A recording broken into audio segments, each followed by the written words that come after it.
I got to tell you, I've covered a lot of stories. This is one of the most bizarre, terrifying murder cases I have ever watched. Who was Herb Baumeister?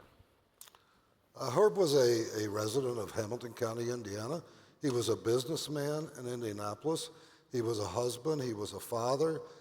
He was a member of the community. But he led a double life. He did. He did.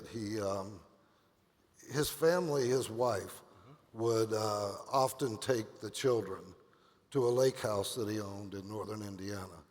And that's when the other Herb Baumeister came out. Who was the other?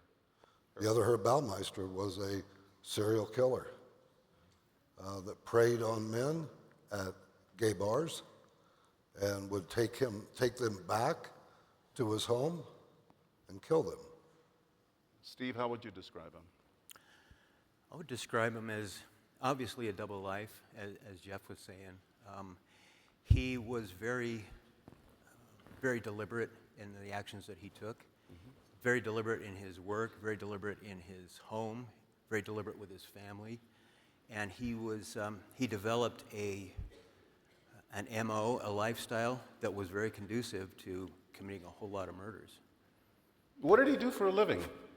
His day job? He owned a company, Save-A-Lot, which was a consignment type store. And he made money off of this? He did, yes. That was, and it's my understanding he owned a few of those. Children? He had how many? 2 children, a son and a daughter. And did they know anything was going on?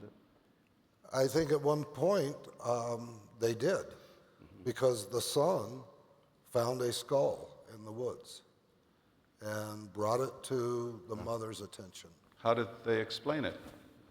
So the wife, she confronted Herb about this, and Herb's father was a doctor, and he explained it away as in, oh, that was just some medical, educational item that his dad had that he brought to his house.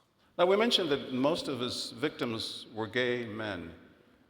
What was the atmosphere, the climate around Indianapolis, gay men in the 80s and 90s? During that time period, they were not out. It was oftentimes closeted or hidden lifestyle. Now, understand that the men that he preyed upon were from Indianapolis. Herb's home was right on the north side of Indianapolis in Hamilton County. Hamilton County at that time, very conservative. It was not good to be gay. And it was also during the AIDS crisis. It was, yes. And when gay men disappeared, what did people presume? I think that they presumed that they got sick? They got ill and they passed away. And they disappeared. Now, Fox Hollow Farm, where all this happened, is a real character in this docuseries, isn't it? The house itself. Why is it such a chilling backdrop? It's at that time, an 18-acre piece of property, an estate home, secluded, in a very wealthy area of Hamilton County. So with an indoor pool. And that pool obviously plays a big picture. Downstairs? Downstairs, yes.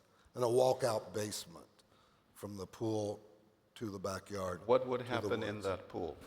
So it's been described that Herb Baumeister would pick these men up, they would come back to his home, they would party, they would swim, and then allegedly, one theory is he would take the pool hose and then strangle them in an erotic asphyxiation type of incident. How many victims? Yeah, I wish I could answer that. Right now we know we have 13, and we have 9,800 human remains yet to test.